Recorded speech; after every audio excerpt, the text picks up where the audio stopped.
Welcome to my YouTube channel student academy को स्वागत करुच्ची। जदि प्रथम थर पर चैनल को विजिट करते चैनल को सब्सक्राइब करना आज ही चैनल को सब्सक्राइब कर दिंतु। यही लाटेस्ट अपडेट सर्वप्रथम पाइपर। देखो केंद्र सरकार यूनिवर्सल पेंशन स्कीम आने को जाऊँगी जो थी कि आप देखिपे कौ मैंने अंतर्भुक्त हेबे आउ कौ मान को अंतर्भुक्त करा मिल नहीं से बाबद में पूरा समस्त तथ्य प्रदान करी। भिडियोटी को कंप्लीट भाव में लास्ट चाहिए देखिए। जदि भिडियोटी भल लगी थाए तार लाइक करदे आउ अधिक रु अधिक मात्रा शेयर करदे। पाखे थिबा बेल आइकन को दबाई ऑल नोटिफिकेशन ऑन करदे जहाँकि फल समस्त पाखे भिडियोटी पहुँच पार। देखो यूनिवर्सल पेंशन स्कीम आणिब केंद्र जो थी कि सामिल हेबे अणसंगठित कर्मचारी।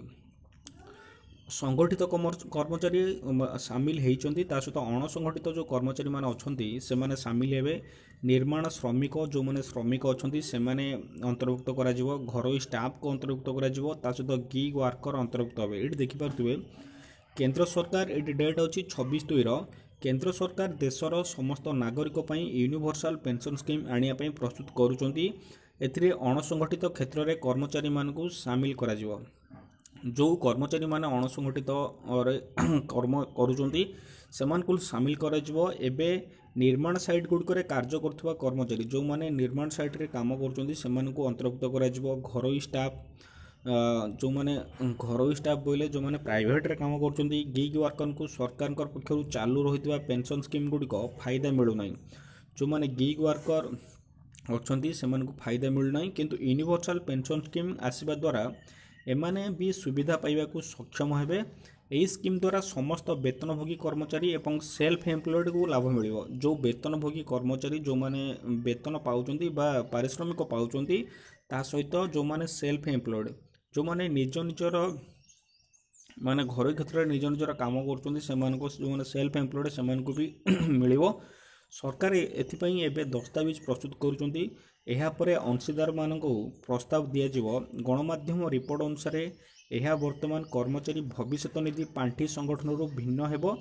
कारण नुआ स्कीम रे सरकार भिन्न भिन्न स्कीम गुड़िक एकत्र कर गोटे यूनिवर्सल स्कीम आने जो डिफरेंट स्कीम अच्छी सबू स्कीम को गोटे गोटे कर सारा गोटे यूनिवर्सल स्कीम आने यह एक सुरक्षित विकल्प भाव देखा जाई परिबो।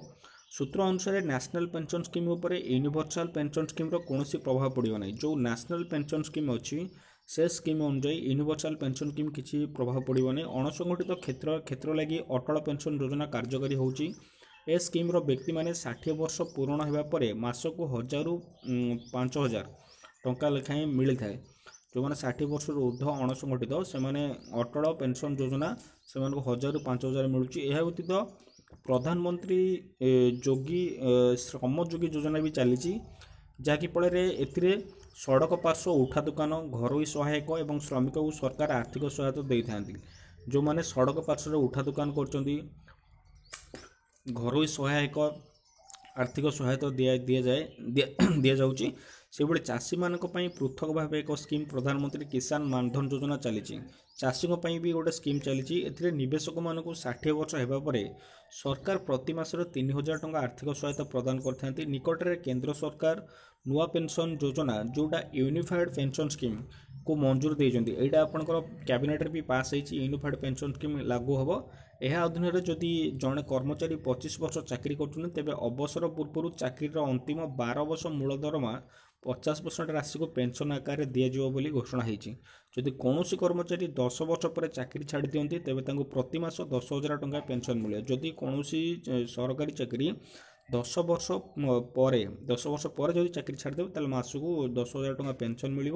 यह द्वारा प्राय 23 लाख कर्मचारी फायदा मिल। ए स्कीम 2025 एप्रिल 1 रु लागू करा जहाँकि जो यूनिफाइड ना हाँ यूनिफाइड पेंशन स्कीम आपंकर 2025 एप्रिल 1 रु लागू करा किंतु एबे गोटे नुआ स्कीम आसबाक जाऊँगी जहाँकि यूनिवर्सल पेंशन स्कीम आनिब केंद्र समस्त को मिल फायदा। केबे आसीबो एटा आपनकर मंजूर हेइने मंजूर हेले एटा आपनकर आसीबो को माने आड हेबे आपनको मु कहि देली। एतिक थिला इन्फॉर्मेशन। Thank you.